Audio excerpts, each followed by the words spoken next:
Hey everybody, how's it going? Welcome. Thank you so much for stopping by today and hanging out with me. I appreciate it so much. We are live, yeah, so please stop by, say hello. We're gonna get started here really quick in just a moment. Want to make sure that everything is all good all over the different places. Looks like it. Awesome. Yeah, thank you. Hey, Warhammer Kid, what's up? You made it. You totally did. Hey. Happy to hang. Can't stay for long. All good. Well, thank you all for stopping by and hanging out. Appreciate it. Again, take care. Thanks for stopping by.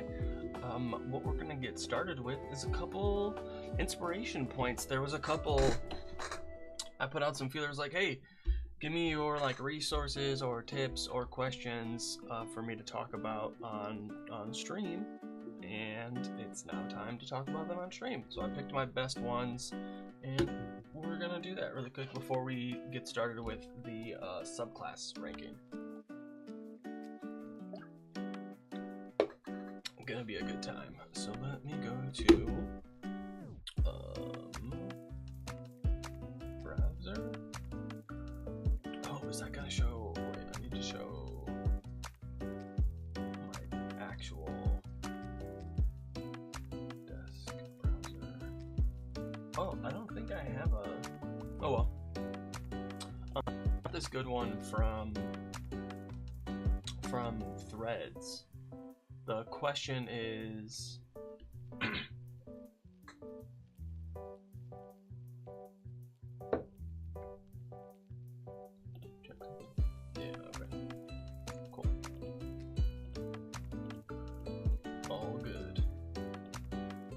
Please let me know if the music is too quiet, too loud, or anything, or if my voice is too loud or too quiet. Please let me know so I can adjust it. All right. So the question from Threads, Jack says, how do you deal with a party that has both underpowered and min-max players? That's a good question, but we did get some good answers from Arctic Fox.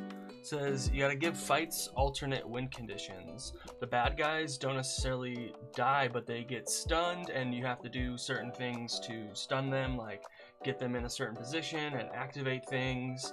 A bunch of different ways to just 0 HP isn't the goal. You could have things for the min-max player to fight, like give them big, strong, dumb guys to fight, and then other smaller enemies for the underpowered PCs to handle. And then what you can do is those that are min-maxed, you can use their min stats to affect them. Attack a fighter with low intelligence, give them psychic effects and intellect devours. Rogue that's all dexterity and charisma, strength saves to get stuck in place or con saves to be slowed down. Grapple the wizard, silence the bard. That's a really good technique too. So just being more creative in your fights, not having kill all the bad guys be the goal for the combat. There are some alternate objectives listed in the Dungeon Master Guide, for example. And then also just have from time to time basic fights, because you gotta have regular fights and big boss battles and everywhere in between, and it's good to go back and forth between them, because sometimes you just want to beat up some guys quickly, and it's nice to have those combats every once in a while where it's just go in, thump, get out, and go explore and learn more things and lore and stuff. Those are really fun sessions. I like that.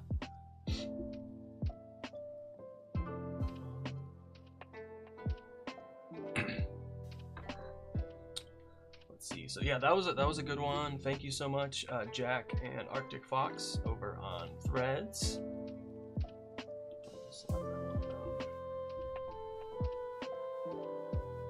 And then let me check and see if that worked. Dun, dun, dun.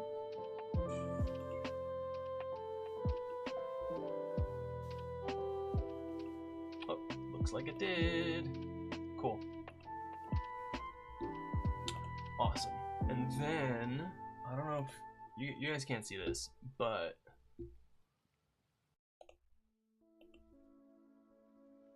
yeah, I'll just leave it here, that's fine.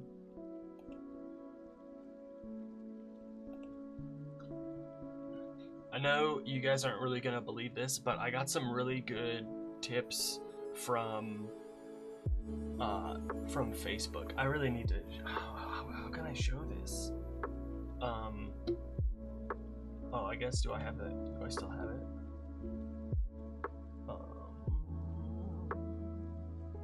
Desktop.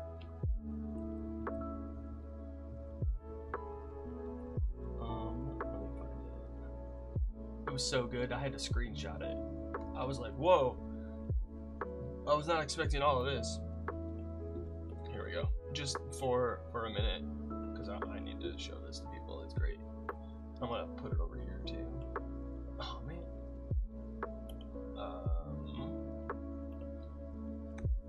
I don't need it twice. But what I can do is I gotta let me not be weird. Yeah, there we go. Some great advice. I just want to read this really quick and get a video out of it because it's so good. I'll blur these people's names out later. But first tip says read the whole spell description.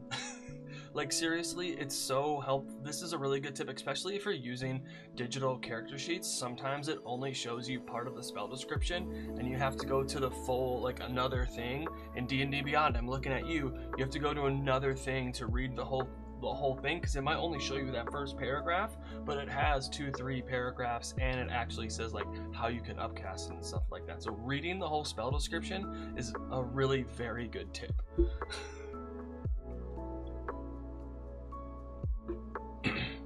Like it's a really good tip. So true. Read the whole thing.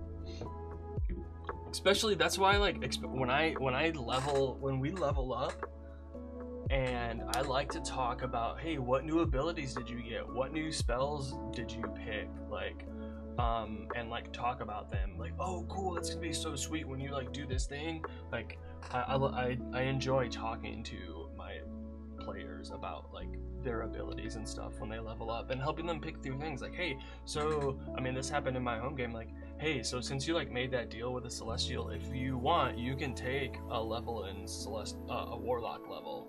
Like that's open to you now, and stuff like that. So yeah, like I said, I love talking to players about abilities and things like that. Next, it is not about winning or losing. You do not win Dungeons and Dragons. Exactly. You tell a story, like that video from Deborah Ann Walt. The point is to tell a great story. It's not to win the game. There's not points. There's not a scoreboard. Like, you can win a combat. You can, like, win new allies, but you don't, like, win a game. You end the session with great stories and memories that you share and, like, are gonna tell each other over and over for the rest of your lives. That's the winning part. The winning part is the making memories with your friends and making new friends.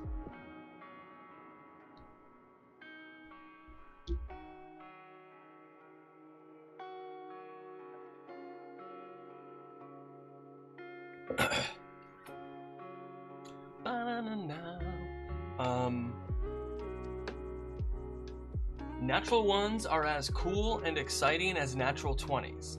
There's opportunity for storytelling and character exploration. You can have just as much fun failing as succeeding. This is so true. Like, when I have natural ones and natural 20s in my game, that's a sign to me to let the player have input into how awesome their character is. Failure is a part of the narrative. It's very important because, like, sometimes for these situations to happen that you're doing, like, people have failed. Like, how is this Lich guy alive? Like, somebody could have stopped this a long time ago, but it didn't happen. Somebody failed. Failure is a part of the game. It's a part of the narrative. you can't succeed at everything. And so like when I get natural 1s, natural 20s, I like to throw it over to the character, to the player, and say, yo, like, what's going on? What's going through your head? Like, you know, I'll make it situational. Oh my god, this is the first time you faced a demon this powerful from hell. It stepped out from a portal to hell with minions, and you're not having a good time right now. That's why you're rolling low. And that can be a really fun narrative, especially for then to, in the next rounds, overcome that, and your friends leaning into that, and hey, you have a bard, here's an inspiration, and things like that.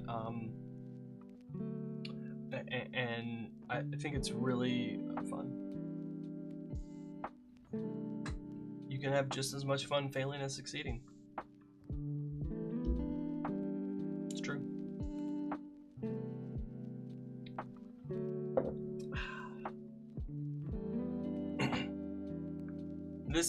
This last one is one of my favorites. It is not about the sheet. It is what the sheet represents. The skills, ability scores, numbers are just the way you express your character's life before we find them.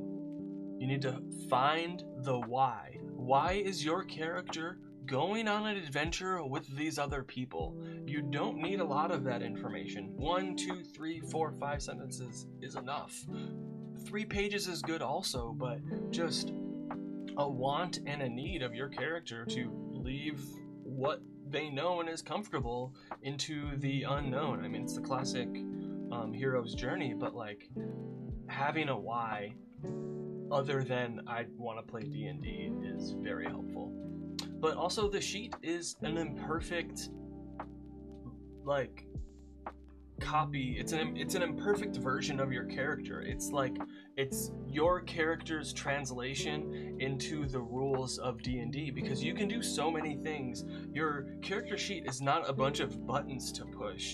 It is, if I want to do a mechanical thing, this is the numbers that I use, and it's also like tracking my equipment and loot and stuff. Yeah, so the sheet, like I said, is a very like imperfect translation of your character to the rules and mechanics of D&D. Personally, investigation and stuff like that should be hidden from players. Cuts meta and makes players act because they don't know they rolled a 2 or a 19. I've played it both ways, and I don't see a difference that much really in like roles like that.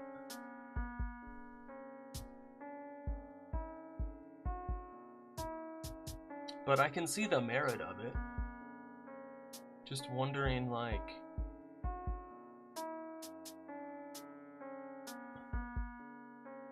because my thing is like you to play the game you have to metagame. Yeah, so you can like, okay, like here's the thing. We're already doing that in other parts of the game all the time. You can't trust your player to be able to separate that information?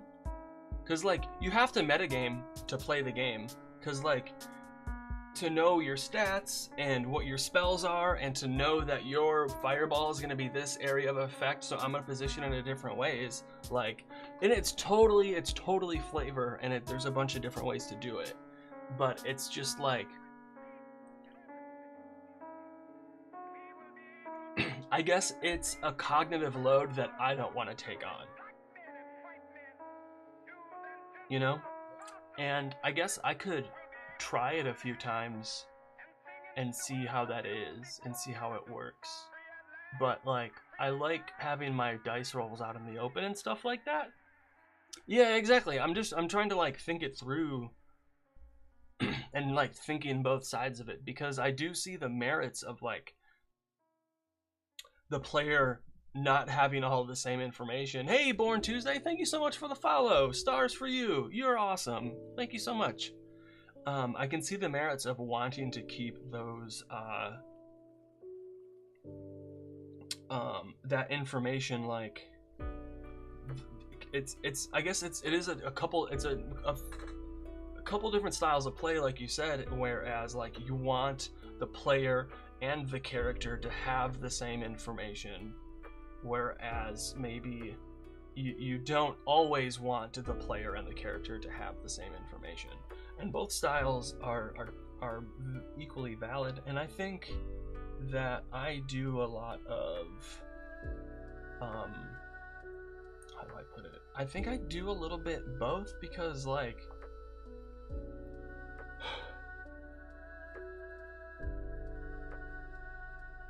there are times, yeah, where like the player, for me, I try to keep like what the player and the character knows as one and the same.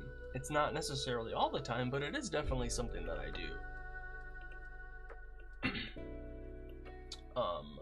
Like I may start like descriptions in a certain way, and then like later on, after we have played a little bit, then like reveal like a more picture of it, so that you can kind of like,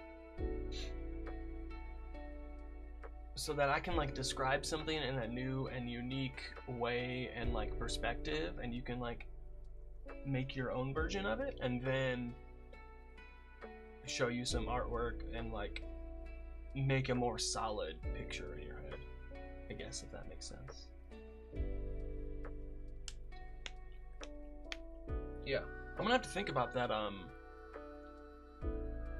some of the roles like that. So like it could be like investigation, it could be like I feel like a lot of them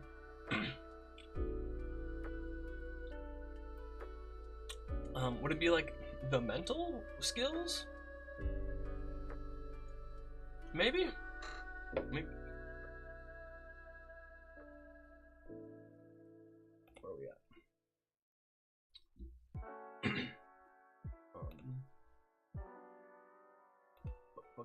Book.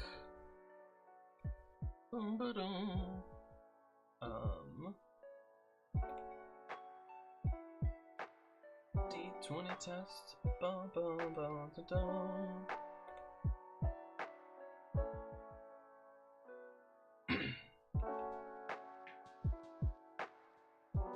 Saving. It doesn't go over skills? That's weird.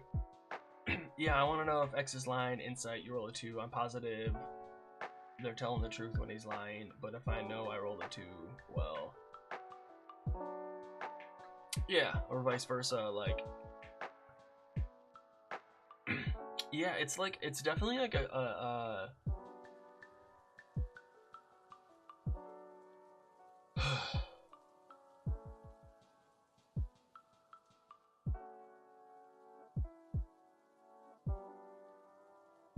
yeah. So like in my experience, I've had good, so like I'll say like the further away from what I need, the more confident I am. Yeah. So like I've had a couple of times where like 2 players will roll insight or like something like that, and one will roll high, one will roll low, and I've had good luck with them, like giving them different bits of information and then having them hash it out. Even death saving throws, hiding the result from other players. Yeah, I do that too. So I like to ask, hey, do you want to hide this from everybody? Do you want to like roll behind my screen so only both of us know, or you want me to roll? I do like to. It's totally like it is always player dependent too. So it totally definitely depends on the players and stuff like that. And I think it might be like for a more like certain play style. Yeah, everyone has to have fun. Exactly. I do like hiding the death saving throws. I really think that's a great like way to up the tension. But I do like to take it like situation to situation. Like, hey, do you want to do this or not? Like, you don't have to. However, like giving them a 1 or 2 fails like right away with you know, with a melee attack, or a ranged attack will do 1 fail, you know, right? Isn't ranged 1 fail and a melee is 2? But like that's a great way to just like up the tension. Is and then somebody I read earlier was like, give them no, the death saves reset on a long rest, not like right away. I thought that was really cool. I thought that was a good one.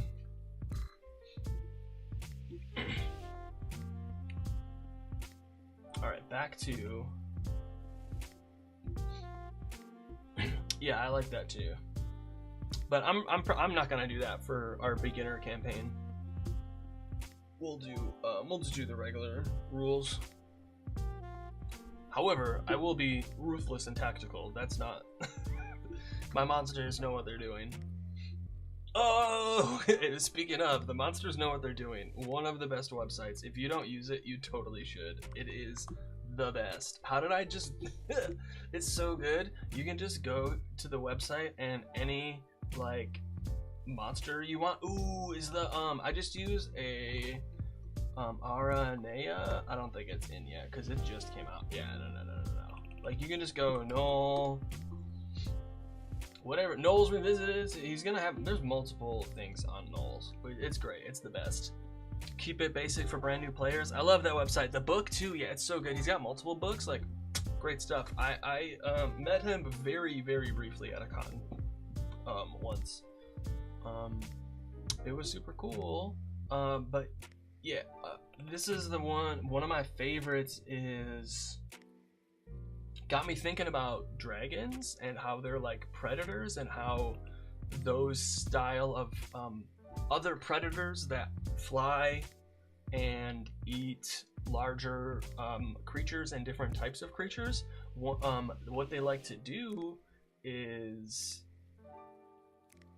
they will this is one of my favorite tactics for dragons. So what you do is you use the breath weapon to separate the group, and then you pick like the weakest one, grapple, fly up, and then and drop.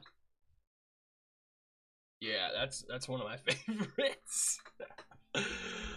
You think that wizard is good? and then like if you want, like, and you can be more or less ruthless, you can like wait a whole round to drop them so that you can give them the chance to like get out or something, and then also fly higher. But yeah, that one's always that's always fun. That's one of my favorite dragon tactics. Scares the shit out of your players, trust me, especially when they're like level 4, 5, or 6 facing a dragon for the first time, and then one of them gets snatched and thrown up in the air. Whew, you're gonna wish you had a cleric.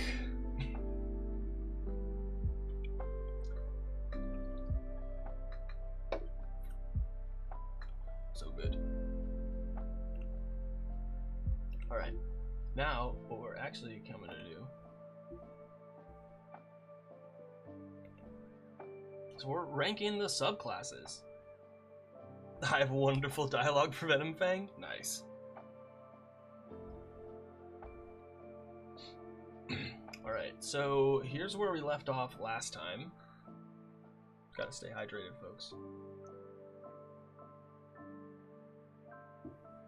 Here's where we left off last time. And now we're gonna start with paladins. Yeah, I feel like I'm pretty happy with these. Yeah. Alright, cool. We're just doing, but we're only doing the subclasses though, right? So our first one is the Paladin Oath of Devotion. Let your word be your promise. Protect the weak and never fear to act. Let your honorable deeds be an example. That's pretty good. Devoted to gods of law and good. That's pretty cool. So you get a bunch of spells, protection from evil and good, shield of faith. Aid, such a good spell. I love it so much. Zone of Truth, Beacon of Hope, Dispel Magic, Freedom of Movement, Guardian of Faith. That's a good one too. Commune, Flame Strike. Always have them prepared, which is really nice. Sacred Weapon. You can channel Divinity to add Charisma modifier to attack rolls you make with that weapon. Oh, that's cool. So you can add your Charisma modifier to your attack roll. You can add your Charisma modifier. Not like switch. Add. That's really nice. We get level 7 Aura of Devotion. You and your allies have immunity to the charmed condition. If a charmed ally enters the aura, that condition has no effect on the ally while there. Level 15 Smite of Protection. Magical Smite now radiates protective energy. Whenever you cast Divine Smite, you and your allies have half cover. Whoa. That's pretty cool. And then Holy Nimbus. As a bonus action, you can imbue your Aura of Protection with Holy Power. Granting the benefits below for 10 minutes. Long Rest. Or a level 5 spell slot. Lit. Holy Ward. Advantage on saving throw made to make by a fiend or undead. Radiant damage. The creature takes radiant damage equal to your Charisma modifier plus your proficiency bonus. The aura is filled with bright light that is sunlight. Okay. Okay, I don't think this is S tier. I'm leaning towards A because like always having Aid, Flame Strike, like Dispel Magic. This one is really nice. I think this is a really good one as well. This is nice too. The Smite of Protection and the Aura of Devotion, like immunity to Charmed. Man, that is wild. Yeah, so I think A. And like this art is just so good. Look at that. Holy cow. Okay, where we at? Devotion A? I think an A.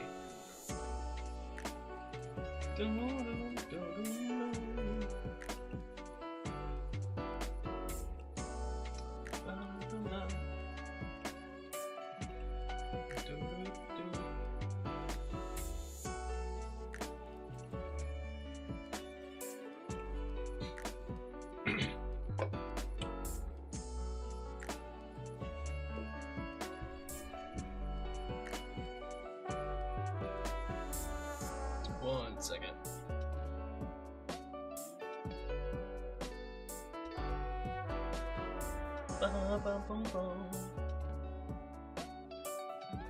No, man, why? Do.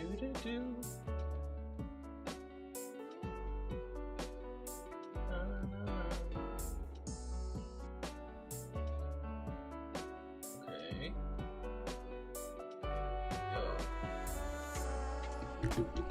Alright, and we're back. A dinosaur story. Oath of Glory. Their companions are destined to achieve glory through deeds of heroism. Endeavor to be known by your deeds. Face hardships with courage. Inspire others to strive for glory. I could see an Oath of Glory and like a bard in a party together be super fun. So Inspiring Smite. Immediately after you cast Divine Smite, you can expend one use of your channel Divinity to distribute temporary hit points to creatures of your choice within 30 feet of yourself, which can include you. The total number of temporary hit points equals 2d8 plus your paladin level, divided among the chosen creatures however you like. Okay, that's interesting. That's okay. That's okay. More spells. Guiding Bolt. What is Heroism? Immune to Frightened. And temporary hit points at the start of each of the turn. That's cool. I like that. Enhance ability. Magic weapon.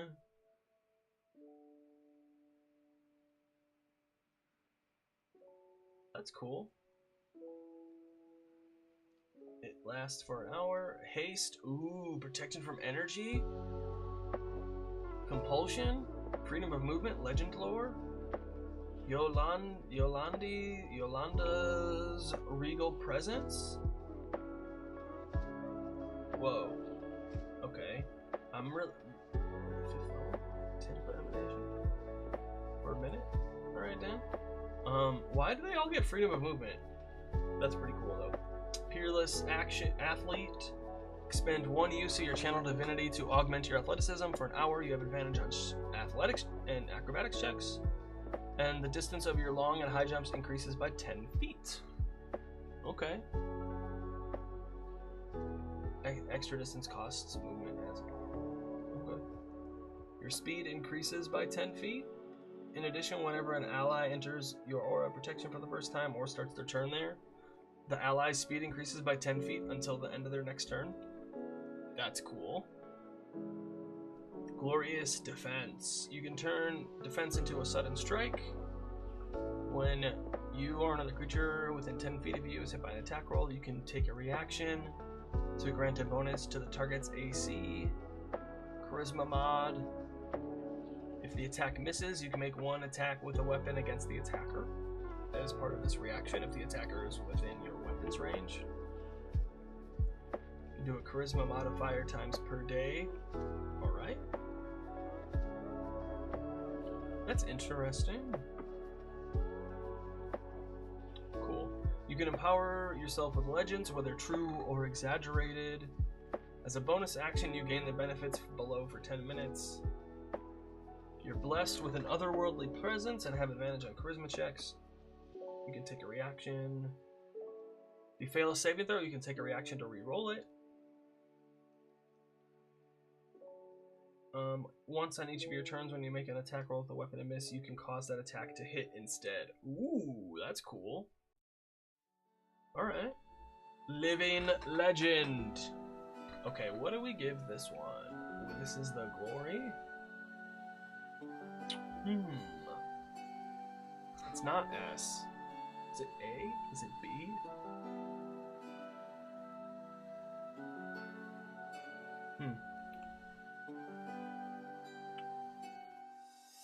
How does it compare to the Devotion Paladin Elements book?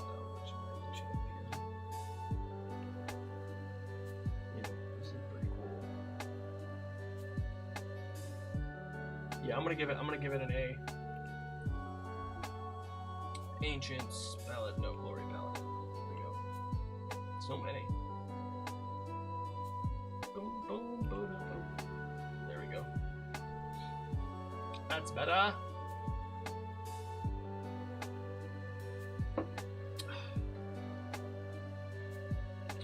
Let's see. Oath of the Ancients. Look at how chill this guy is. Right? Like, just how cool is that? As old as the first elves. These paladins share the following tenets. Kindle the light of hope. Shelter life. Delight in art and laughter. So we have Nature's Wrath. You can use a channel of divinity to conjure spectral vines. Each creature of your choice you can see within 15 feet of yourself. Be restrained for a minute. Okay. Strength saving throw. As a magic action. Okay, so it will be your spell save easy. And then you get Ensnaring Strike. I mean, isn't that essentially what this is? Speak with animals. Ooh, Misty Step. Moonbeam. Plant Growth. Ice Storm. Ooh. Aura of Warding. Ancient magic lies so heavily upon you that it forms an eldritch ward. Blunting energy from beyond the material plane. You and your allies have a resistance to necrotic, psychic, and radiant damage while in your aura of protection. What? When you were reduced to 0 hit points, you drop to 1 hit point instead, and you regain a number of hit points equal to 3 times your paladin level? Once per long rest? Additionally, you can't be aged magically and you cease visibly aging? What? Elder Champion. Diminish Defiance. Enemies in the aura have disadvantage on saving throws against your spells and channel divinity options. At the start of each of your turns, you regain 10 hit points. Whenever you cast a spell that has a casting time and action, you can cast it using a bonus action instead. Yeah, this is S tier for sure. I want to play an Oath of the Ancients Paladin so hard right now. What? That is sick. Whoa, even just getting to level 7, like, is great. Getting in Misty Step, Moonbeam, Speak with Animals, and Sarin Strike sounds great. That sounds lovely. Ooh, an Oath of the Ancients Paladin? Yes, please. Ooh, this would be so good for, like, you know, this would be Oath of the Ancients Paladin in the Fandelver and below. That would be a really good build.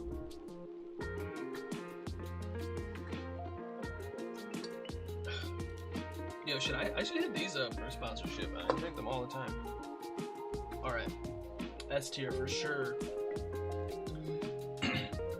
Oath of Vengeance. So sick. Alright, show the wicked no mercy. Fight injustice and its causes. Aid those harmed by injustice. So we have the spells, Bane and Hunter's Mark. Ooh, hold person, Misty Step. I just got a macro working to active stealth versus active perception. And makes seen monsters visible. Ooh, that's cool. That's nice. I like that.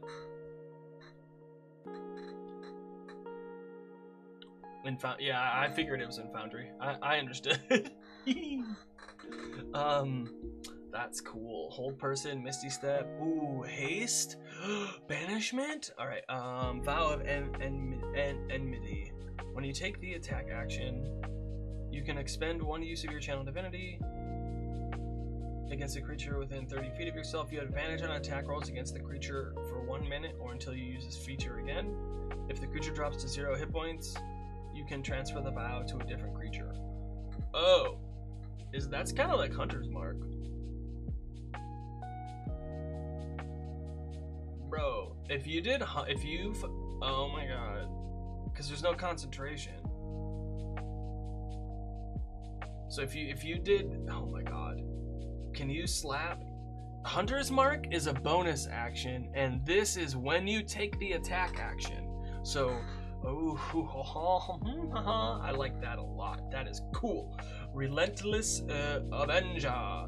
Your supernatural focus helps you close off a foe's retreat. When you hit a creature with an opportunity attack, you can reduce the creature's speed to 0. You can then move up to half your speed as part of the same reaction, and that doesn't provoke opportunity attacks. Okay, that's cool.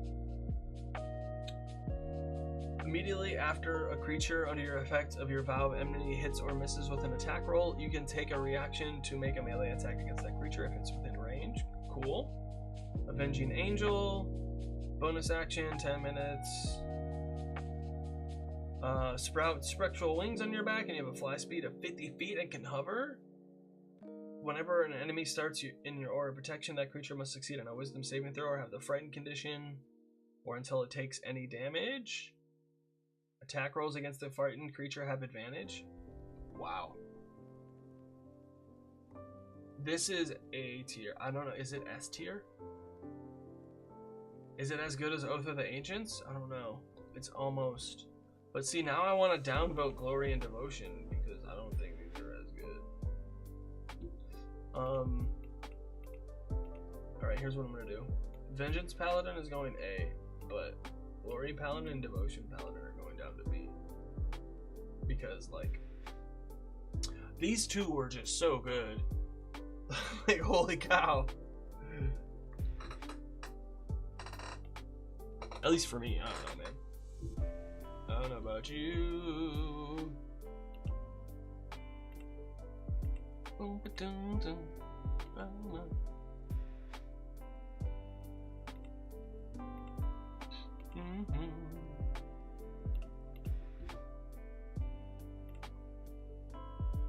Alright, Paladins. Ranger. Ooh, look at that art. It's pretty good. Looks just like my cat. JK. Alright, subclasses. Beastmaster! A Beastmaster forms a mystical bond with a special animal drawing on primal magic and a deep connection to the natural world. Level 3, you magically summon a primal beast. So it can be a beast of the land, a beast of the sea, or a beast of the sky. And it has a special stat block, which is cool. It's friendly to you. In combat, the beast acts during your turn. It can move and use its reaction on its own, but the only action it takes is the dodge action, unless you take a bonus action to command it.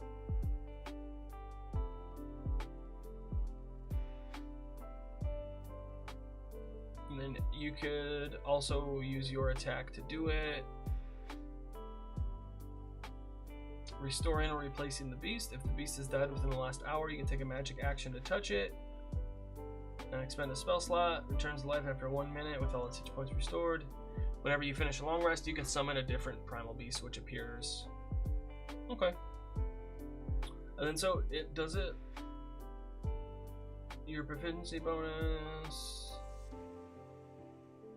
Yeah, so as you get better, your beast gets better as well, which is nice.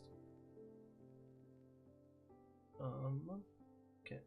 Doesn't provoke opportunity attacks. That's cool. Beast of the sky. But what's nice is it seems that you can like choose different ones. All right.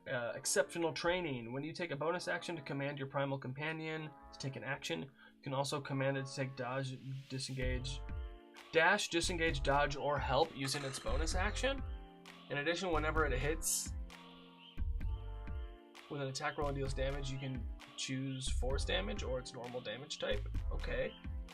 Bestial Fury. The beast can strike twice. The first time each turn it hits a creature under your Hunter's Mark spell, the beast deals extra force damage equal to the bonus damage of that spell. Hey! That's cool. Alright.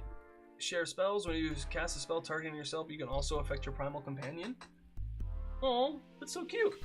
Okay. I think this is a B. Because I think it's cool, but it does give the player like some extra tracking of that creature to do that I know not. I mean, I guess you do that with spells and stuff too. I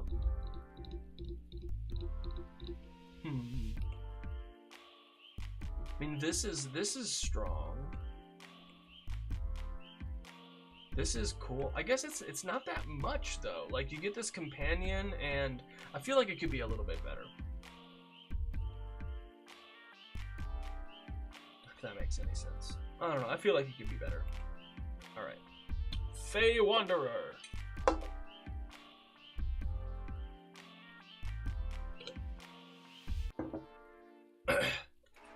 See, there's more stuff here. Like, oh my god. A Fey mystique surrounds you. Okay, dreadful strikes. You can augment your weapon strikes with mind scarring magic. When you hit a creature with a weapon, you can deal an extra 1d4 psychic damage. Only once per turn. Extra damage equals a 1d6 when you get level 11. You get extra spells. Charm Person, Misty Step, Summon Fey, Dimension Door, Mislead, cool. Feywild Gifts. Otherworldly Glamour. Ooh. When you make a charisma check, you gain a bonus to the check equal to your wisdom modifier. Gain proficiency in one of the skills, deception, performance, persuasion. The magic of the Feywild guards your mind. You have advantage on saving throws to avoid or end charmed or frightened. When you or a creature you can see succeeds on a saving throw to avoid or end a turn, you can take a reaction to force a different creature you can see to be charmed or frightened. Whoa, that's wild. That's crazy. Fey reinforcements. You can cast summon Fey without a material component. Once without a spell slot per long rest. Without concentration? Oh, but it takes a minute to cast it. Level 15, Misty Wanderer. You can cast Misty Step without expending a spell slot. You can bring one creature with you. Okay.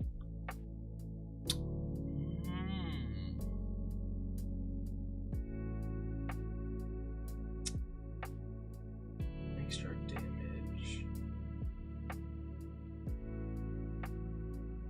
Otherworldly Glamour. Beguiling Twist.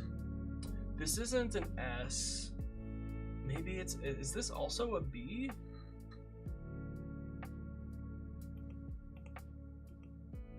I think so. This is Fey Wanderer. I think this is also a B. Right, Gloomstalker. Gloomstalkers are at home in the darkest places. Wimnots, hey, what's good? It's so good to have you, Wimnots. What's going on? How are you doing? It's so good to see you. I finished that.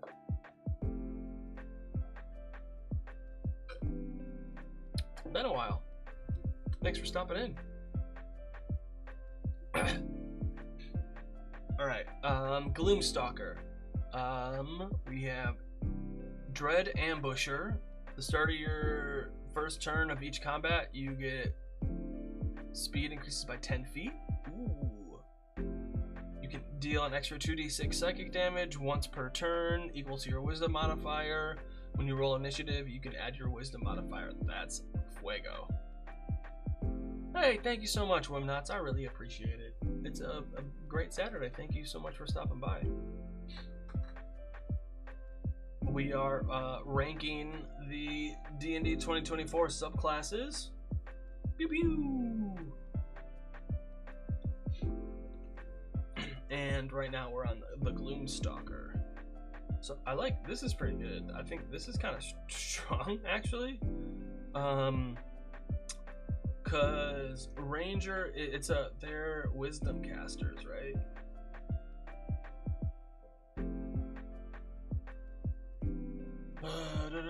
Yep, it is. It's wisdom, yeah. So,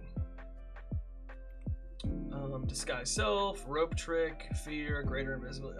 These feel weak. I like Gloomstalker, yeah. These feel kind of weak. I feel like these could be better. Umbral Sight, if you already have dark vision, increases by 60 feet.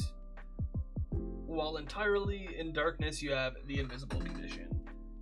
To any creature that relies on dark vision to see you in that darkness. That's so cool. Iron Mind, you have honed your ability to resist mind-altering powers. You gain proficiency in wisdom saving throws. If you already have it, you can do intelligence or charisma, your choice. Ooh. Stalker's Fury. Psychic damage of your Dreadful Strike becomes 2d8.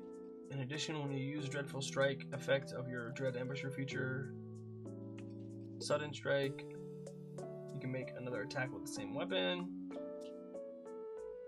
The target and each creature within 10 feet of it must make a wisdom saving throw against your spell save, or they be frightened.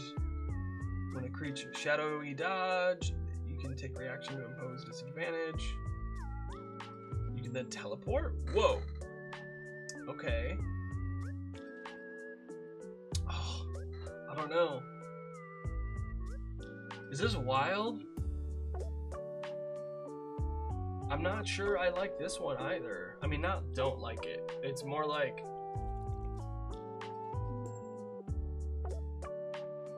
a B? Do I give it like... Oh, man. What was the Fey Wanderer?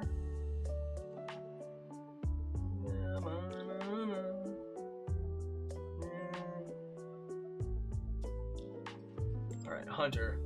Let's see how this goes. You stalk prey in the wilds. You can call on the forces of nature to reveal certain strengths and weaknesses of your prey, While a creature is marked by your hunter's mark, you know whether that creature has any immunities, resistances, or vulnerabilities.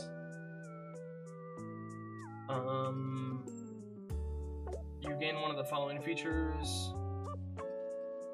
Whenever you finish your short or long rest, you can replace Colossus Slayer. The weapon deals an extra 1d8 damage if it's missing its hit points. Once on each of your turns, when you make an attack with a weapon, you can make another attack with the same. Okay, Horde Breaker, that's cool. Defensive Tactics. You gain one of the following feature options of your choice. Escape the Horde. Multi-attack defense. When a creature hits you with an attack roll, that creature has disadvantage in all other attack rolls against you this turn. Okay, Superior Hunter's Prey. You can also deal that spell's extra damage to a different creature. Alright.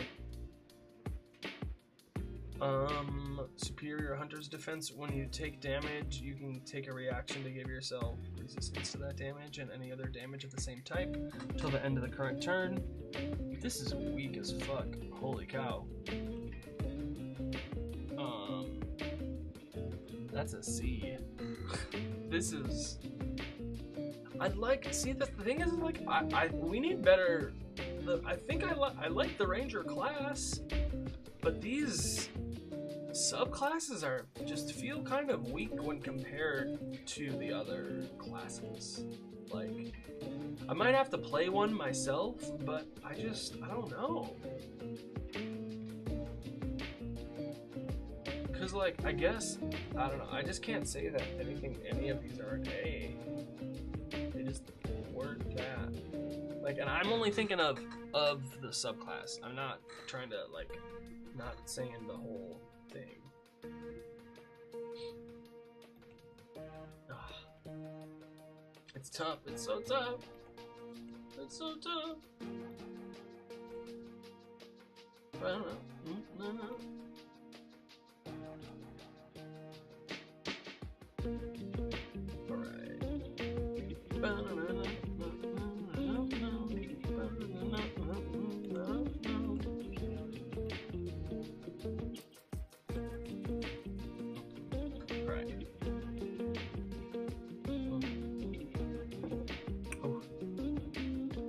So what's gonna happen is, road.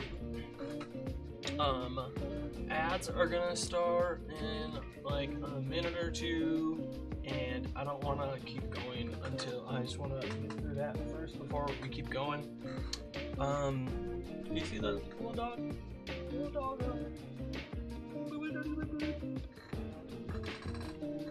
Also, how cool are these background images? These are the scenes from Jaipuku. This is what they're calling vistas now. They have vistas. So this is like a starter village, and then what you can do is a bunch of their maps are like, essentially they put a bunch of their maps all together in one giant like thing. It's like vista scene thing. It's pretty cool. So like there's like 10 or 15 maps that like coincide with all of these different places in here. It's pretty cool. It's a pretty smart idea. I'm really it's kind of sick.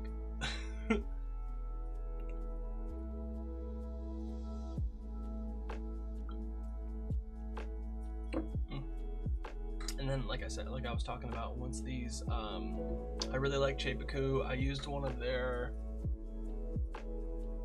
maps in my last session. Yeah, they make some really good stuff. Like, I really like their, like, they got the maps, the tokens, the scenes, like, it's all, like, super, it's, like, evocative and well-made. And I like there's a bunch of different variations that, like, sometimes I'll find what I'm looking for and like not what I thought I was looking for, if that makes any sense. Like, oh, I found a nice forest, but the original one was like some building, but they just like took the building out. It made it look all natural, and like that was the perfect forest like image that I was looking for. But yes, see, exactly. You know what's up. I'm gonna BRB while these ads go. I'm gonna grab some more water and do stuff like that. So thank you so much for sticking around with me. And actually, like, check out this vista. This is one of their new vistas of like the world tree, which is super. I'm so excited for this because I really want to. I have a world tree like this in my homebrew world, so I really want to use this to run a campaign in the world tree like region or just like area. I think will be super fun. But I'll be back in a couple minutes.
We're back, everybody.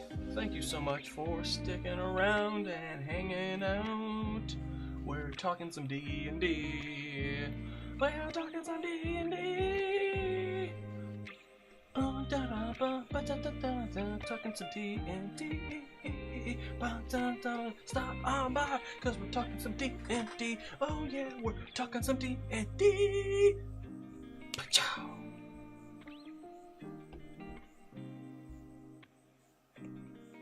Clip that. Clip that too. Alright.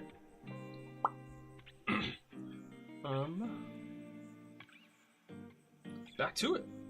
Oh no, not that one.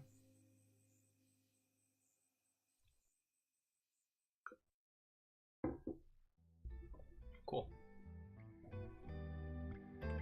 I wanna thank you, everybody. Shine your light on me. All right. One more. Oh my god, come on.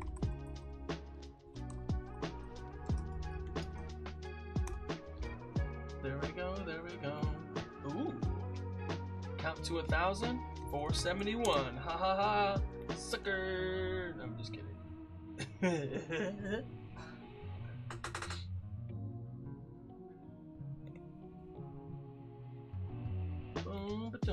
I'm so excited.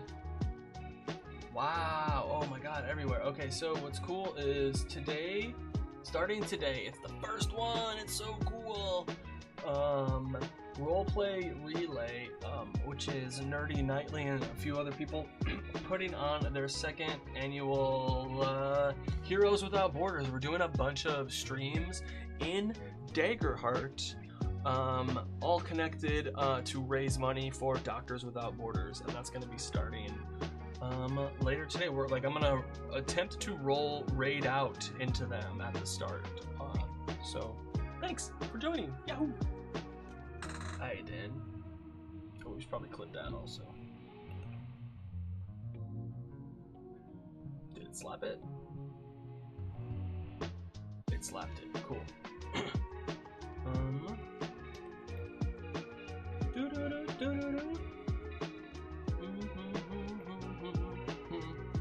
I don't know why. Oh well. Okay, rogue subclasses. Rogues are fun. Alright, arcane trickster. We all know these arcane tricksters. I'm not muted, am I? Okay, cool. Spellcasting, mage hand, and 2 other cantrips.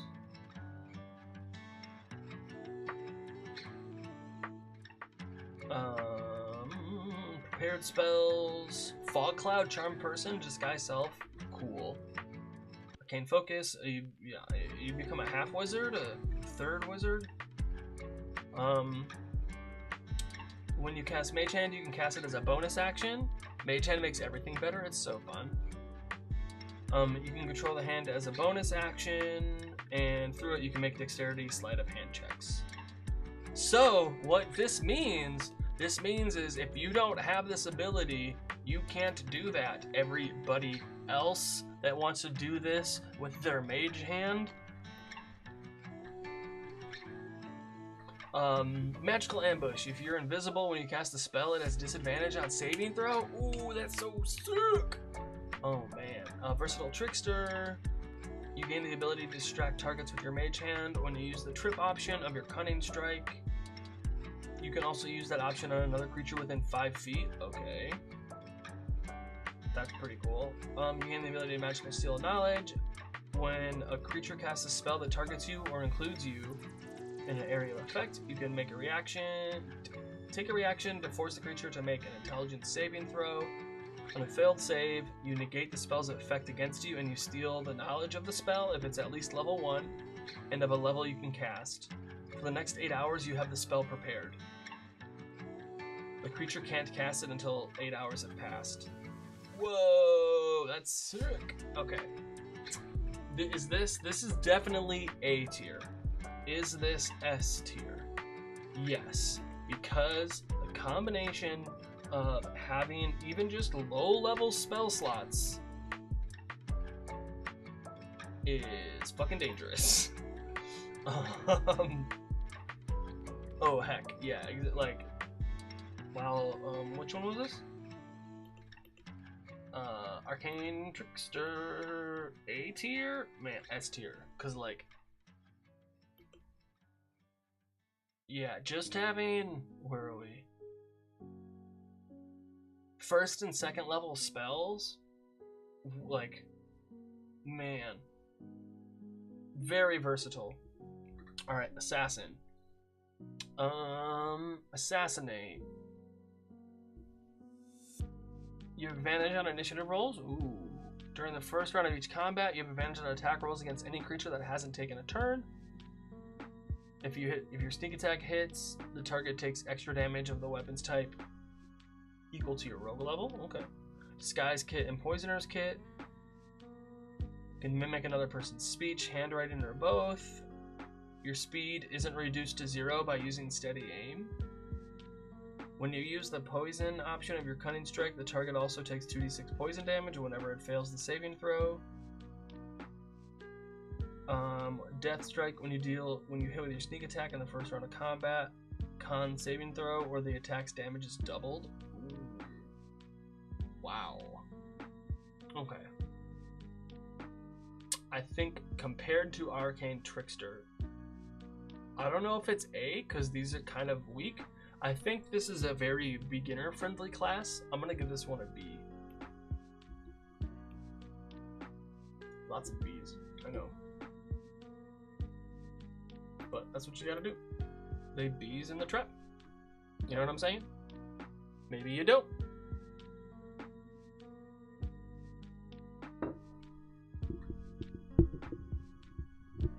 There we go. Alright, Soul Knife. Psionic abilities. So you get psionic dice to use from the subclass. You regain 1 on a short rest, and you regain all of them on a long rest. Just calling to say works out for a nice little bell curve. Yeah, B and C should be the most populated. Yeah, exactly, because like I consider this to be kind of like, yeah, B is like average. C, I would say C might be like average. B might be average. Or just like good, like, you know, yeah. But like these are definitely like fun. To me, this is all to me. Alright, back to Psionic. Soul Knife. If you fail an ability check with which you have proficiency, you can roll an energy die and add that to the check. Expended only if the roll succeeds. I like that. Can establish telepathic communication. C is low average, B is average average, A is high average, and S is OP. Yeah, pretty much. Psychic Whispers, telepathic communication. Creatures equal to your proficiency bonus. For a number of hours equal to the number rolled, you can speak telepathically back and forth. But you have to be within a mile of each other. The first time you use this power, you don't expend the psionic energy die. So you can do this a few times a day, but you do it once for free. That's cool. Psychic Blades. You can manifest a psychic blade in your free hand. The magic blade is the following traits. You can use this property. It doesn't count against the Whoa, that's nice. Ability modifier. Blade vanishes immediately. Oh, because you can also throw it, yeah.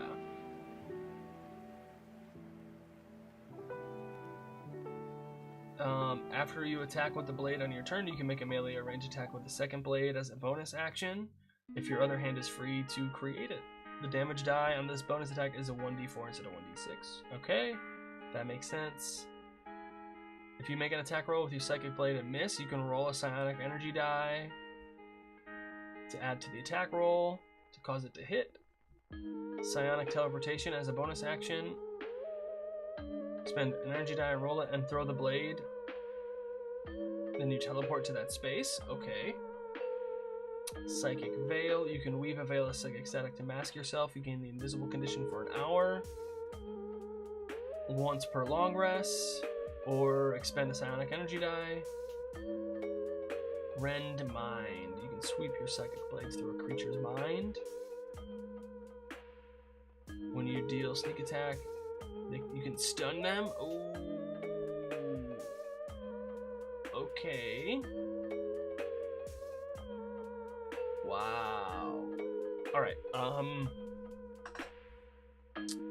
I think this is strong. I think this is an A. Is this S tier? But wait. I can use my sneak attack stuff with these psychic blades. Man, that's strong. I kind of like this. Psychic Veil. No, I don't. It's an A tier for sure, but it's not S tier. It's not S tier. Feel like, do these need to I think one of these rangers might need to be downgraded. I don't know. Right, Thief. A mix of burglar, treasure hunter, and explorer. You're the epitome of an adventurer. Alright, bonus action, you can sleight of hand to pick a lock or disarm a trap. Or you can utilize or magic action to use a magic. Okay. Second story of work, climb speed equal to your speed. Jump distance using your dexterity rather than your strength. Okay. You gain the following cunning strike action. You have the hide action's invisible condition. This attack, if you have the hide action's invisible condition, this attack doesn't end that condition on you if you end the turn behind 3/4 cover or total cover. Okay. Use magic device. You've learned how to maximize. You can attune up to 4 magic items at once. Whenever you use a magic item property that expends charges, roll a d6. On a 6, you use the property without expending the charges. That's cool. Scrolls, you can use any spell scroll using intelligence.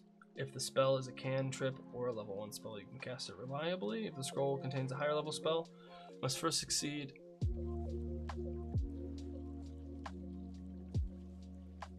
You can only do scrolls on your spell list. That's might be a homebrew rule for me then, if I let people use spell scrolls. On a successful check, you cast the spell. On a fail, the scroll disintegrates. Whoa. Thief's reflexes. You're adept at laying ambushes. You can take 2 turns during the first round of any combat. You take your first turn at your normal initiative and your second turn at your initiative -10. Whoa. This is a A or a B? B. It's not as good as Soul Knife. Like, for sure, for sure. There we go. Sorcerer! Man, this art is so good.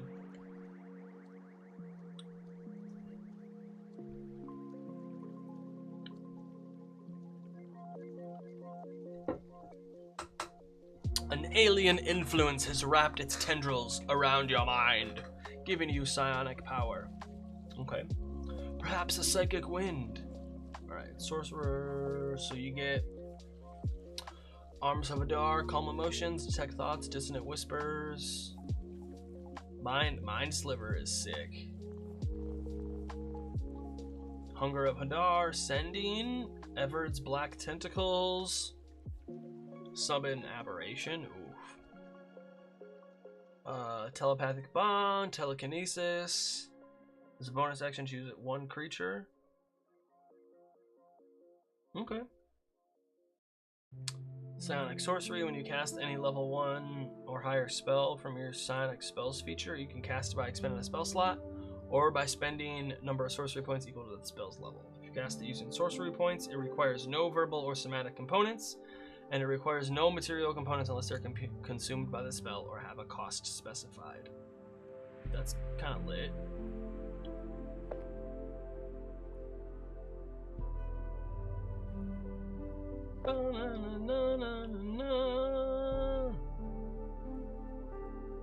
Okay. Level 14 or level 6. Resistance to psychic damage, advantage on saving throws to avoid or end charmed or frightened. That's good. Spend 1 sorcery point or more. Oh, you can gain all aquatic adaptation, glistening flight, see the invisible, worm-like movement. Oof. Warping implosion. You can unleash a space warping anomaly. Teleport to an unoccupied space you can see within 120 feet. Whoa. 3d10 force damage? Okay. Once per long rest, or 5 sorcery points to restore it. Okay.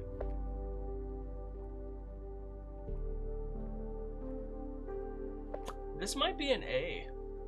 The telepathy is nice. Casting spells as sorcery points is nice. Let's give this one an A.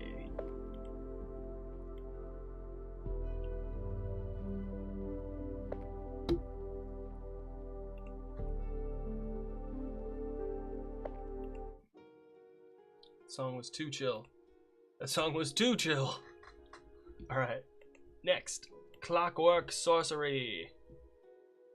The cosmic force of order has suffused you with magic. Perhaps an ancestor took part in the Great Modron March. Alright, so we get aid, alarm, lesser restoration, protection from evil and good, dispel magic, protection from energy. These are just nice ones. Greater restoration. Ooh. Restore balance. Your connection to the plane of absolute order allows you to equalize chaotic moments. When a creature you can see within 60 feet of yourself is going to roll with advantage or disadvantage, you can take a reaction. Whoa! To stop the roll from being with advantage or disadvantage. That's pretty good. Equal to your charisma modifier. Alright, alright. Bastion of Law. You can tap into the grand equation. Jesper, hey, sitting on the bus? Thanks. Thanks for stopping on by. You can tap into the grand equation of existence to imbue a creature with a shimmering shield. 1 to 5 sorcery points. Okay, when the warded creature takes damage, it can expend a number of those dice, roll them, and reduce the damage taken. Okay, and it lasts until a long rest. That's nice. Trance of Order. As a bonus action, you can trance. Attack rolls against you can't benefit from advantage, and whenever you make a d20 test, you can treat a roll a 9 or lower as a 10. Can't use it again until a long rest, or 5 sorcery points. You momentarily summon spirits to expunge disorder around you. The spirits, blah blah blah. Once you use this action, you can't use it again until you finish a long rest. The spirits restore up to 100 hit points.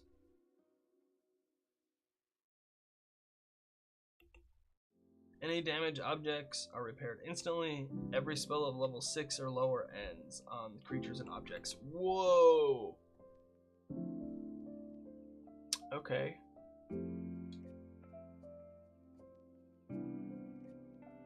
I think this is B. Yeah, I think it's a B.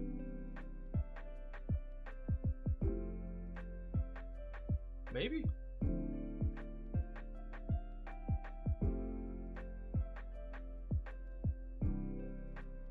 I don't know. This. I'll put it at B for now. Alright, Draconic Sorcery.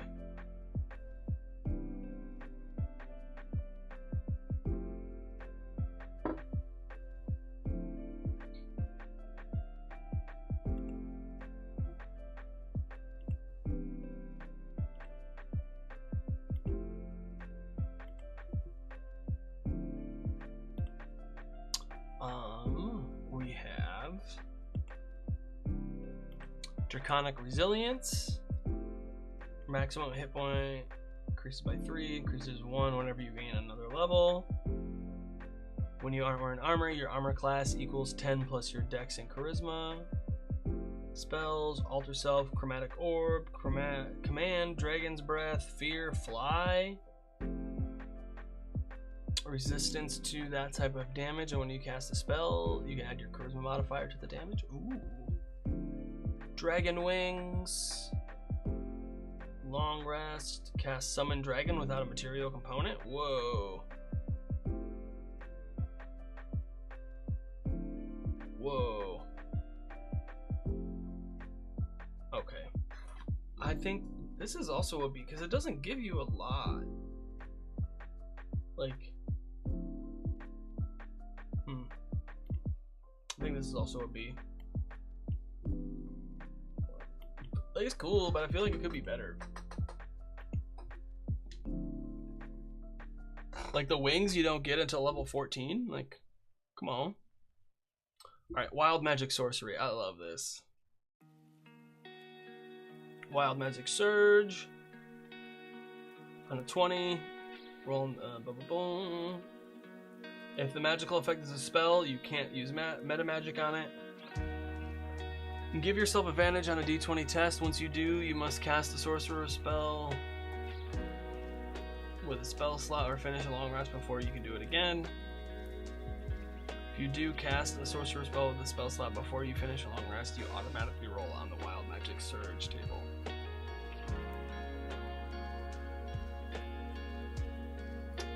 You have the ability to twist fate.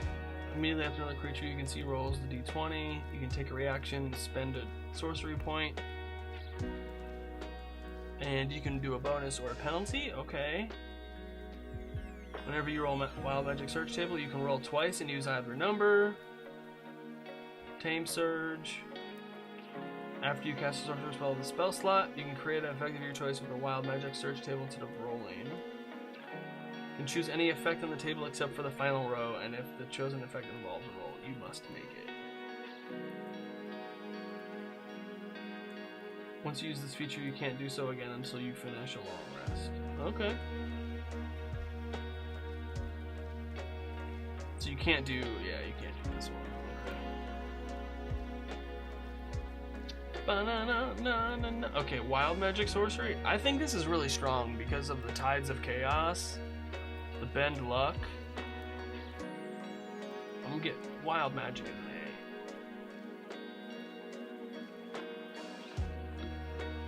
A. For sure. Warlock! Warlock! Warlock! Getting closer. Warlocks, this is one of my favorite classes by far. Warlock subclasses. Archfey. The Prince of Frost. The Queen of Air and Darkness. Ooh, even a hag? That'd be cool. Alright, Archfey spells. Calm Emotions, Fairy Fire, Misty Step, Phantasmal Force, Sleep, Blink. Blink is good. Plant Growth. Misty Step without a spell slot? Number of times equal to your Charisma modifier? Then you can also get 10 temporary hit points. Creatures within 5 feet of you.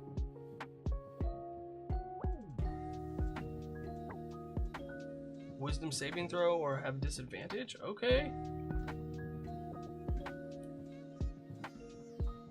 Ooh, you have the invisible condition until the start of your next turn? Or until immediately after you make an attack roll, deal damage or cast a spell? Creatures within 5 feet of this space succeed in a wisdom saving throw or take psychic damage? Okay. Your patron teaches you how to guard you. Immune to charmed. Take a reaction to reduce the damage.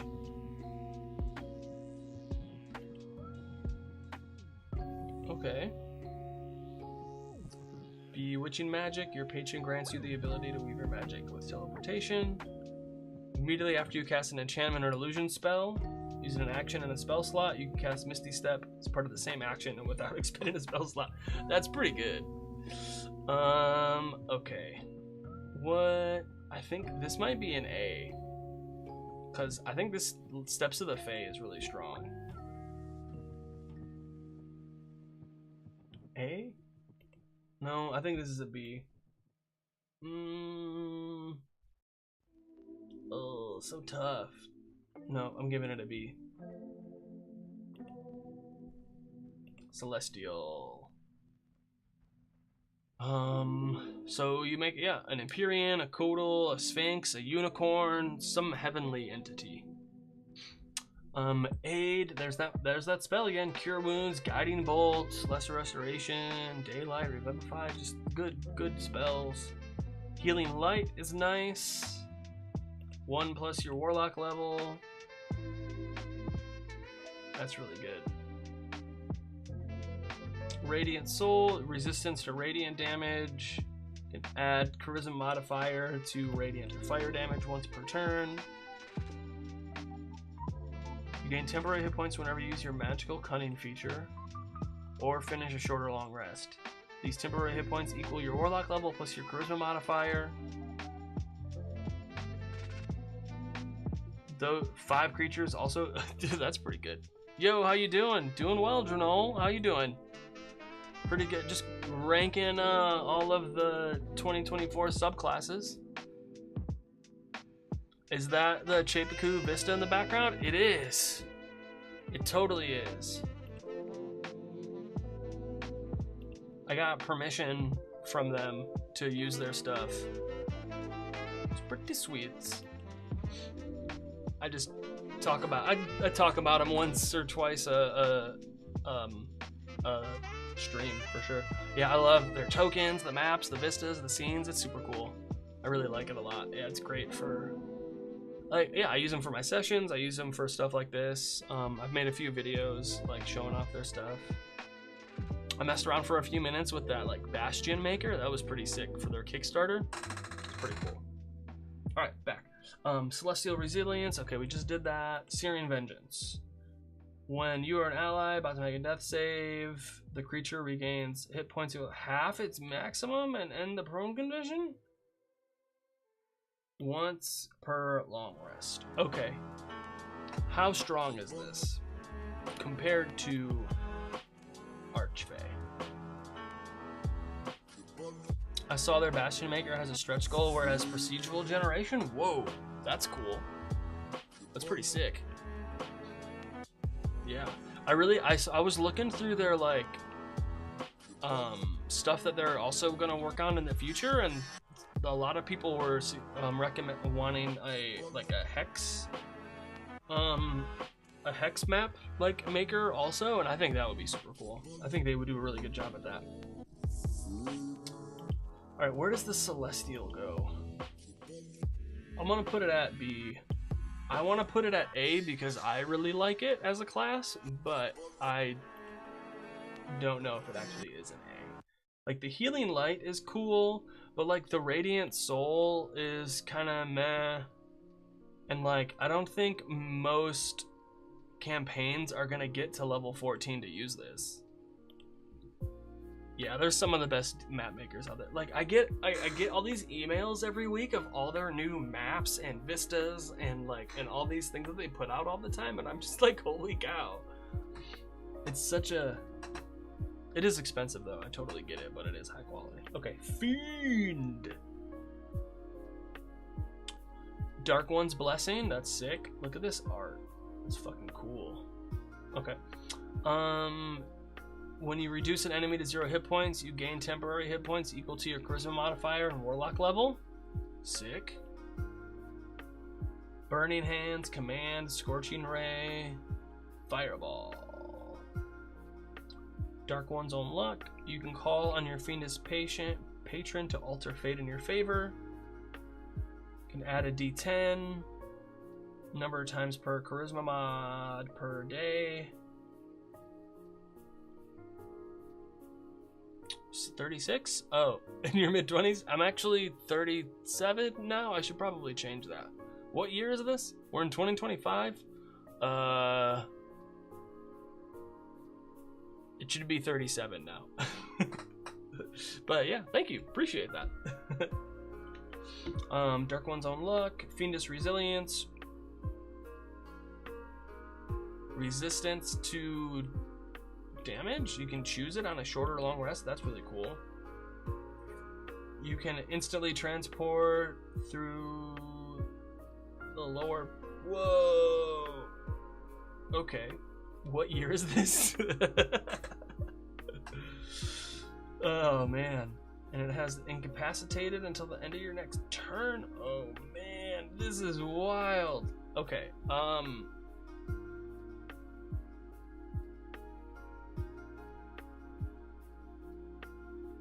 I think this is an A because of all these, the blessings, the spells, that like, I think this might be A tier.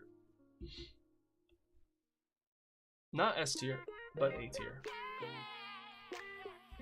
I really want to play an Ancient's Paladin now that I went through their subclass. Hurl through hell? Yeah, it is. It is. It's such a cool, like, you know, like, you want to have a boss fight? Like, give your boss this ability and see if your players still have a good time fighting that boss. Yeah. That would be wild. I don't know about you. Making the rounds. Hey, Smoking Glue Guns, thank you for stopping by. How are you doing today? What's good?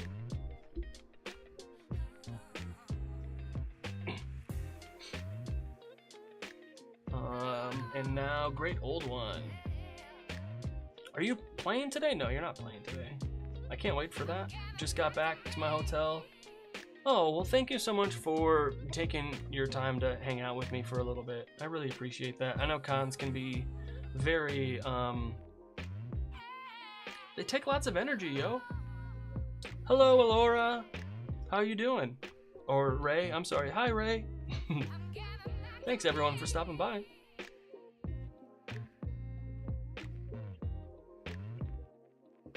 Gotta stay hydrated. But we'll always make time for the homies. Well, thank you so much. I really appreciate that, Whitney. That means a lot. If you're not following Smoking Glue Guns, wherever you are watching, go follow Smoking Glue Guns. Not only are they an amazing dice maker, but they are also an amazing dungeon master and game master. Go check them out. They've been working on such projects like Wild Magic West and Castleton, so definitely go check them out. If you're a dice goblin, you're gonna love their dice, and if you just enjoy D&D, you're gonna love what they do as well. Go check out Smoking Glue Guns. How can I need to... Ray says, I'm new to D&D and super interested, so I followed you. Yay, awesome. Thanks so much for the follow. Today we are going through some of the 2024 D&D subclasses and ranking them. Oh, thanks for the follow on Twitch. I don't make dice. Smoking Glue Guns makes dice.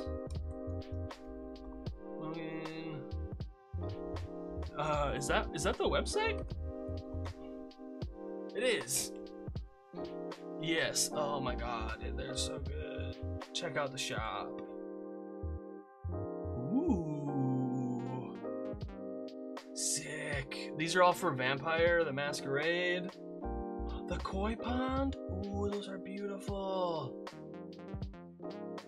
These are like handmade, high quality dice. Our links? Yeah. I'll slap it through.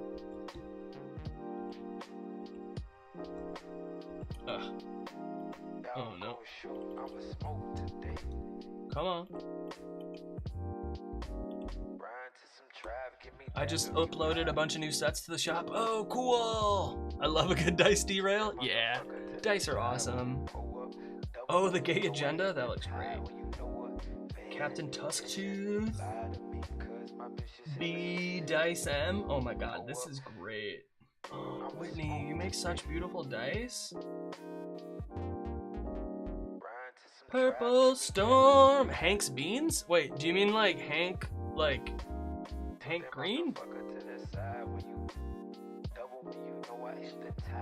Is that like a emoticon? Funny. Grandma's couch? Oh my god, for real. Delicate. Ooh, the Elder Brain is sold out. Nice. Kevin. Purple Phantasm. These are so beautiful.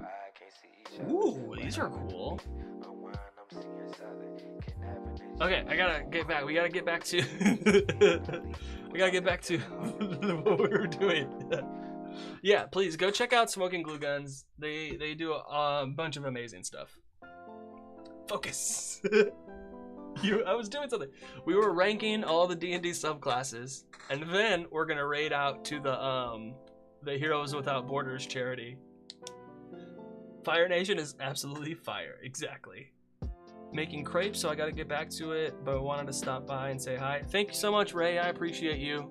Oh man, that means a lot. Hopefully I'll see you in the future on another stream. I'm live every Saturday. Lots of stuff, and then next Saturday I'm gonna be on Heroes Without Borders too. So I'm so excited. It's gonna be great. A bunch of people are raising money for Doctors Without Borders, and we're playing Daggerheart, which I haven't actually played yet. So this will be my first time playing Daggerheart, but it's gonna be awesome. I'm super excited. Thank you all so much for stopping by, saying hello, and oh shit, I should make my character for that. Yeah, I've been like rattling around a little bit in my head, but I haven't made it yet. I'm not making dice, but whenever you guys are, for some reason, in Germany, I can sell you good bread. I would love some fresh baked bread. That sounds amazing. What kind of, ooh, what's your favorite bread for sandwiches? Oh my god, we're getting distracted again. Okay. The great old one. More telepathy stuff. More psych. Ooh. What's the rogues thing? Dexterity? Nope, never mind. Okay. Great old one. I had a thing that if their main ability was like a mind ability, like charisma, intelligence, or the other one, that they would have a psionic subclass, but I guess not. For sandwiches, American toast that comes from a baker. American, oh, so like a white bread? Like a standard, like, white bread? Because I would rather, I work 8 hours a week. No, baker sounds cool. Hey, if you bake things, then you're a baker. It doesn't matter if you're a student. White bread, it depends. It's kind of bland. It's funny enough, I go for a Dutch crunch, like a roll, or a honey wheat. When I was in college, this company had a stone ground wheat, which was really cool because you got some extra like minerals from the stone that they used to grind the wheat for the flour of the bread. Dutch crunch? Yeah, oh my god, you're in Germany, so you have no idea what I'm talking about. Okay. I don't know what it is, but it's just this thing that it has this crackle on top. I think it might be a San Francisco thing. I'm in the Bay Area. It's by brushing a paste of rice flour, water, sugar, and yeast onto standard bread dough before baking. During baking, the bread expands. Oh, stupid AI stuff, but that's what it does. Yeah.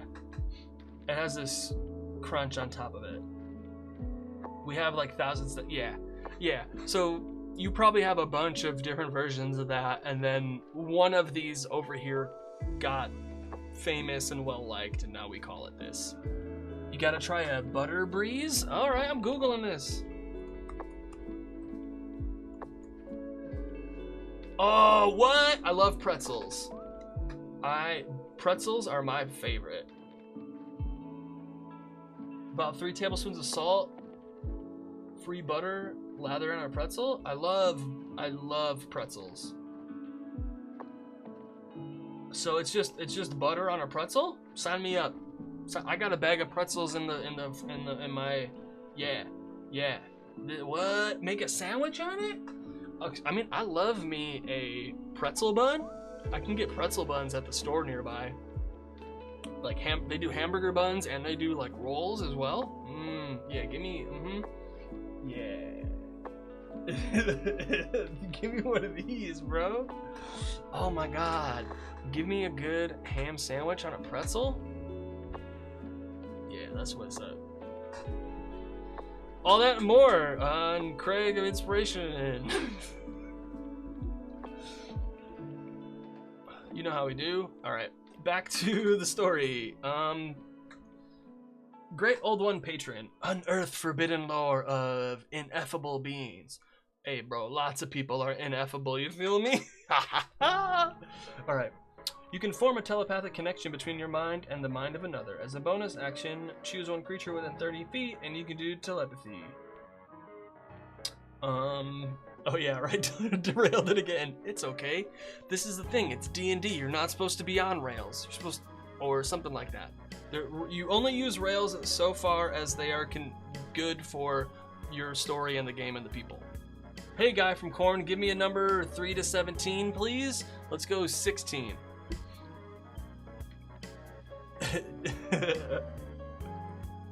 Don't railroad a streamer.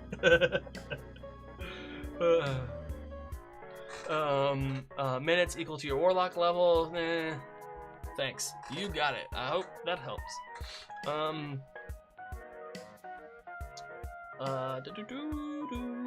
Great Old One spells. Detect thoughts, dissonant whispers, phantasmal force, hideous laughter, clairvoyance, hunger of Hadar, confusion. When you cast a warlock spell, you can change it to psychic. Ooh. When you cast a warlock spell that's enchantment or illusion, you can do so without verbal or somatic components. That's pretty cool. Do you have a Discord channel? I do. I think it slaps itself in the chat every once in a while. But let me put the link in. Let me see. Bum, bum, ba-dum, bum. Twitch, nope. Discord, here we go. I have so many links. There's too many links. Too many links! Aww. Paste, there we go. But I only stream once a week. I don't stream that much. Most of it is social media. Yeah, you got it. Yeah, most of it's like social media. I mean, I do have the Discord. I have a Ko-Fi or coffee. I got a Patreon. I got all the stuff. But yeah, most of it is like social media. Like the other people were saying on Instagram, like just helping new people to D&D, helping new dungeon masters, helping new players. Like that's really my like what I'm trying to do. Let me see, where's my? Oh no! You don't see that. Don't see that stuff. Yeah, I got a Ko-Fi page. Ooh, oh, it says I'm streaming now. That's cool. What? That's sick. I didn't know it shows that I'm live. But yeah, I got all these like resources that I've made for people for free. I've one adventure. No one's bought it yet. But one adventure. Yeah. What else do I got? Patreon. Man, I got so many things. I'm on Drive. All this stuff is also on ttrpg. Yeah. Thanks. We're sick. What else do I? Well, I mean, I'm freaking. Cause this is don't say anything. Don't tell anybody. But I'm live on Twitch, YouTube, and Instagram right now. I'm doing horizontal and vertical on YouTube. I don't think anyone's watching. However, it does record it so that we have all of these fun interactions forever on the internet. It's gonna be great. Okay, where were we? Great Old One. Gotcha. It is just smart. Exactly. So we did the psychic spells, clairvoyant. Wait, hold on a second. Telepathic bond, you can force that creature. How did you count the number 3? Wait, how, when? Wait, what?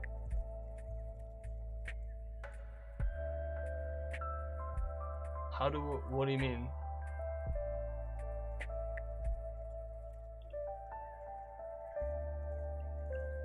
Like with your hands? It depends. I do it different ways. Did I do 1, 2, 3? Did I do 1, 2, 3? What did I don't know. Can you go back? Oh, you're on Twitch. You have to be a you have to be a subscriber on Twitch to be able to go back and forth. It's silly. I don't know. What did I do? I might have did it a weird way. It's totally like I totally might have done it a weird way. Like I wouldn't. Did I do it sideways and then realize that I needed to like show you? That totally wouldn't surprise me if I like counted sideways. this?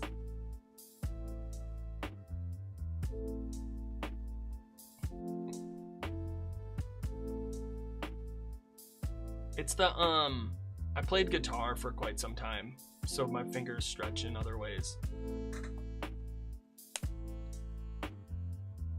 I played guitar for, like, I mean, I still have my guitar, I just don't really play that much anymore.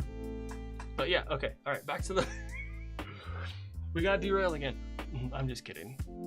When you form a telepathic bond, you can force that creature to make a saving throw.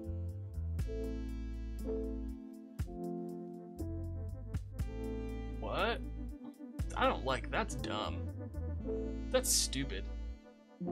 Derailed again. This time about counting. Your alien patron, you always have Hex prepared when you cast Hex. You also have a disadvantage. Your thoughts can't be read by telepathy or other means unless you allow it. You can cast Summon Aberration. I don't know, this feels kind of weak. I don't like it. This is a C. Could be better. Could be a lot better. Boom. All right, wizard time, baby. Let's go.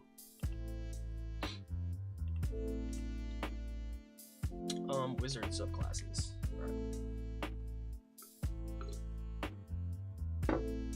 right. If you're wondering what this is, it's my microphone. I have my microphone hanging over so that it doesn't get in the image and stuff like that. It's great stuff. All right. Wizard subclasses. Abjurer. You get to add 2 abjuration spells for free. So you get to add a bunch of spells for free every level. Whenever you gain access to a new level of spells, you get an extra one for free. Okay. Arcane Ward. I'm sorry, I didn't want to derail, but you can make a ward. Hit point maximum equal to twice your wizard level plus your intelligence mod. Whenever you take damage, the ward takes damage instead. If the damage reduces to 0, you take the remaining damage. Whenever you cast an abjuration spell with a spell slot, the ward regains hit points. As a bonus action, you expend a spell slot, the ward. Oh, those maps in your background, what do they show? Oh yeah, totally. It is, that's what I don't know if you saw it earlier. It is a,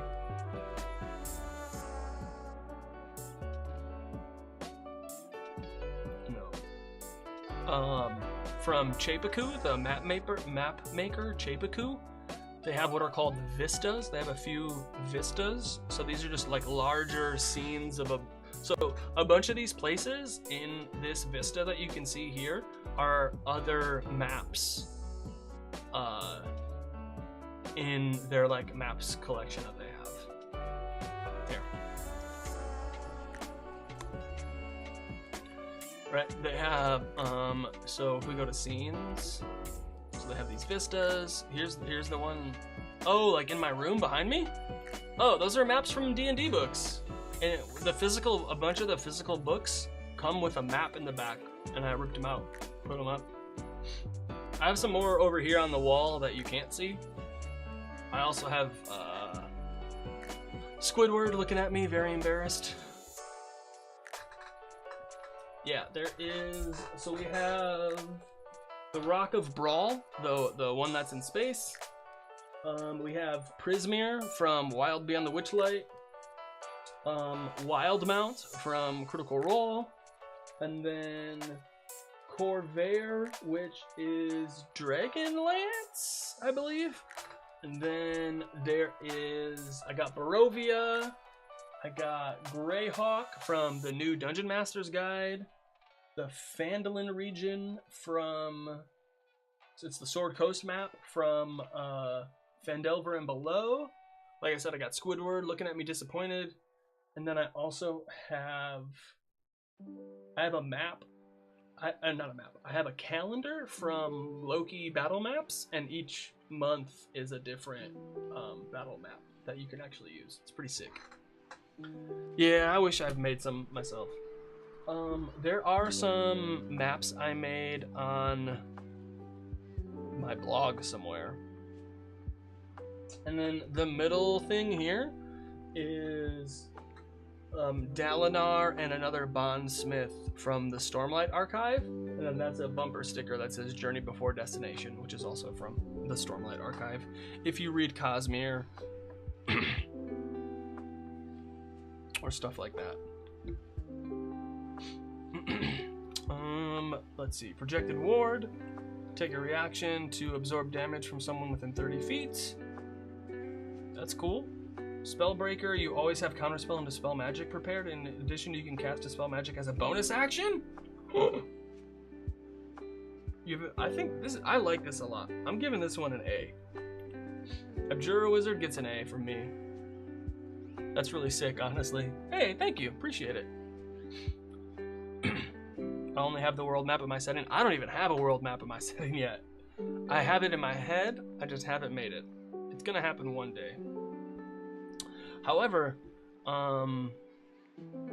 the vista that's so in my world there is a world tree, and Chapekoo just came out. I know I mentioned it already. Chapekoo just came out with a world tree vista, so I'm really excited to maybe do like a campaign using that vista and all the maps that are there. I think it would be super sick. I have big ideas for my homebrew world that I would love to do live on stream with some really cool people one day. One day. Okay, back to, yeah, exactly, the Yggdrasil Vista one.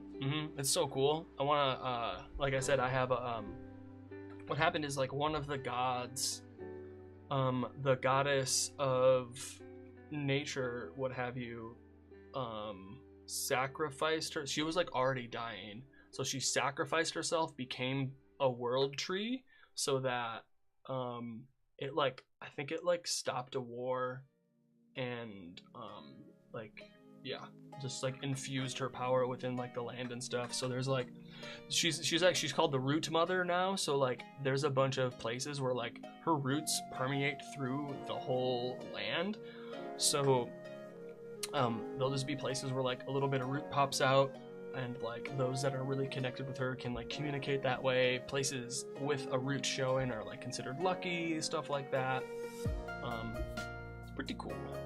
Pretty much all of the like peoples in my world are like from other places. It's like a refugee planet, where the only original inhabitants were the giants and like the primordials a long time ago, and so the giants were like the only people for a long time, and so there are a few cities that were made by giants that are now just inhabited by regular humanoids, but everything is built for giants, so it has all these different things. Yeah, it's super fun. It's super fun. There's like a forest in the middle of a desert that is the decayed, like a living spelljammer like crash landed, and over time like died and decayed, and a magical forest grew in its place. Describe my setting with one sentence.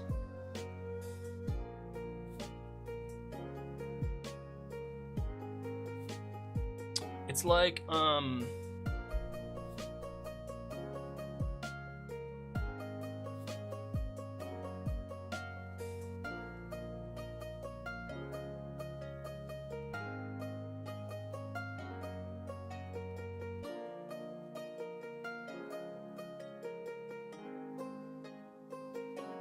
I want to say, it's like, think like Chrono Trigger meets like Exandria. Yeah, I would say like think like Chrono Trigger meets Exandria. There's actually a bunch of like, and then I have like a couple Cold War things going on too. There's like a bunch of like tension between all these different countries, a new like ore has been found that has really cool magical properties, and this another country, this like city state is trying to do some really crazy things and make the first flying city. Yeah. A Cold War, yeah, man. Politics, baby. There's a bunch of countries that are like not fighting, but like probably could be fighting if like one bad thing just happens.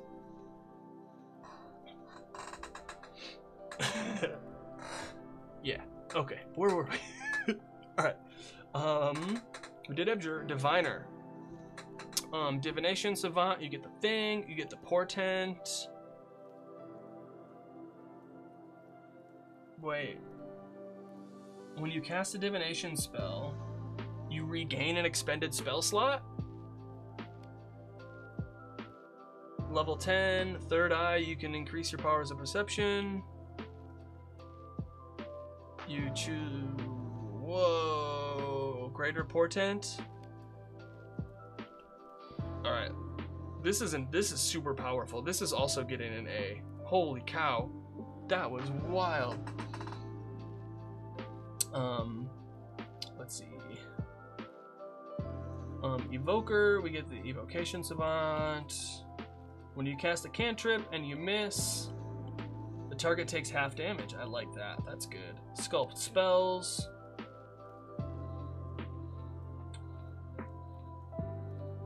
Automatically succeed and they take no damage. You can add your intelligence modifier. Over channel. You can deal maximum damage. Whoa. Okay. Evoker. This is no, I'm going Diviner is S tier, Evoker is A. Then we got Illusionist. Minor Illusion. Summon Beast, Summon Fae. Illusory Self, Illusory Reality. Can make an object real. When a creature hits you with an attack roll, once per short or long rest. Okay.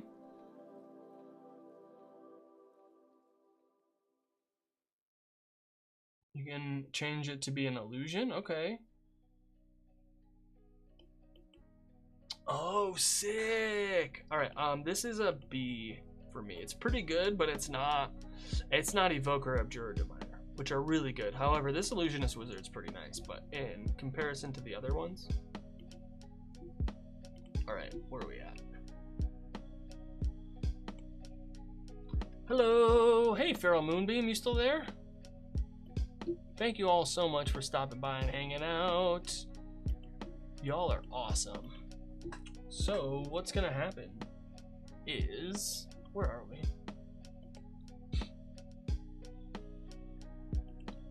Boom, boom, boom, dun, dun, dun, dun, dun, dun.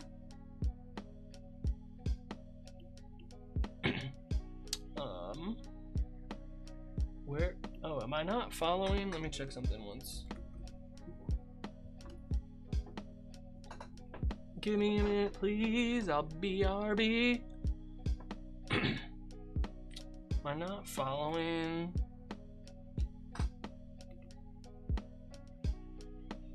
Dun dun dun dun.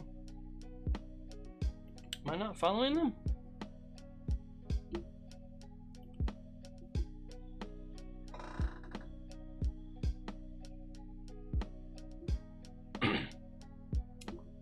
Follow. There we go. I was wondering why I'm not following.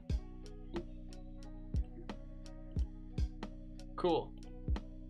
Okay, so thank you everybody for stopping by and hanging out today. It's been really fun. I really enjoyed this. What's planned for after the ranking? I am I'm heading out. We're going to raid into the first Daggerheart charity stream. Roleplay Relay is doing a Daggerheart. It's gonna be like how many? 1, 2, 3, 4, 5, 6, 7, 8. There's gonna be 8 games, all in this campaign, all in this one story together. Feral Moonbeam, all in this story together to raise money for Doctors Without Borders. There's a bunch of creators that they got together, and we're gonna tell an awesome story together, and I'm so excited to work with all of these people. Like, this is gonna be super. Some of the oh my god, I get to play with some amazing people. I'm so excited. So yeah, that's what's happening. We're gonna raid out to them, and then next week, what am I gonna do next week? Next week I'm gonna be in this, so we'll probably talk Daggerheart next week, because I'm gonna be playing Daggerheart. So yeah, it's gonna be super fun. Where are we at? Woohoo! So thank you all for stopping by and hanging out with me today. I really appreciate it. It is a great cause. It's such a good cause. We're gonna raid out to them because it's super cool, super excited, and raid channel following. There they are. And also, the first like $5,000 donated is gonna be matched, so it's automatically gonna be doubled. So like, check, like, it's like, gonna be great. Show chat, start raid. Like, no. Darrington Press is involved. Rowan Hall, one of the creators of Daggerheart, is going to be playing today. So it's gonna be great. Lots of people. It's gonna be so many. Yeah, so we're raiding out into them. Thank you all so much for stopping by and hanging out with me today. I really appreciate it. Take my money. I really appreciate it. I'll be back next week, same bat time, same bat channel. Say hi to Frida, the dog. She's there and she's cute. She did a really good job today, being awesome. Thank you so much for stopping by and hanging out today. Good luck with your next session. I believe in you. See you in the future.